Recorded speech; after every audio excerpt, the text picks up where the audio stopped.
Hi, Melody here. You might know me as Apple Pie Movement. I am a humanitarian carving out the conversations with humanity which need to be heard. Please like, follow, grab a piece of apple pie, come on in and join our conversation. I knew a different side of my aunt than I believe anybody else ever did. This home is the place of family gatherings. This is where, when I was sick from school, my aunt picked me up. And I came over here and watched cartoons until my mom was home from work. During the shutdown, I was the only person outside of her healthcare staff that could visit her. None of us are equipped to go through an international pandemic, which happens once in a century. So I came over as much as I could. And every time I came over, she'd ask me if I'd eaten. And she'd order several entrees, or the healthcare staff should say. And then she'd send them home with me just to make sure I had food. My mother and sister fought frequently growing up. My sister is 12 years older than me. My sister would eat our food. And then I wasn't allowed to eat whatever food she bought, and if I did, I would be punished for it. And I told this frequently to my aunt. She didn't feel that anyone should go hungry when there was family around. And she started buying us groceries, but then my sister would fight with my mom and complain about my aunt coming over and waking her up. And my aunt would complain about why my 22-year-old sister was living with my mom, not paying rent and not picking me up or taking me to school or helping out at all. So my aunt solved for this by keeping me with her, buying pizza for dinner and having movie nights and game nights, taking me to church every time the doors were open. That was her fix. That was all she needed to do.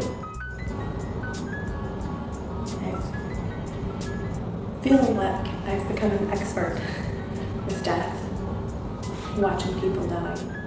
My dad and my aunt couldn't have been more different. My dad seemed to grow more loving and kind the closer to death he grew. My aunt, she had so much pain and she became mean and angry, and it's interesting how we choose to live and how we choose to die, how it affects the people around us. People might wonder why I would be so loyal to the person who disowned me when I came out. Just because your family won't see you because of religious dogma doesn't mean the love ever goes away. I was raised to be the matriarch of the next generation and taught to make all of the family meals and to have all of these skills and never have the opportunity to use them for my own family has been a hard cross to carry. I know it was hard for her to face her religious beliefs, her theological beliefs, and embrace the love that she still had for me. And it was a gift to know that she didn't ever stop loving me, even though we had so much time apart. Although I'll never have another family meal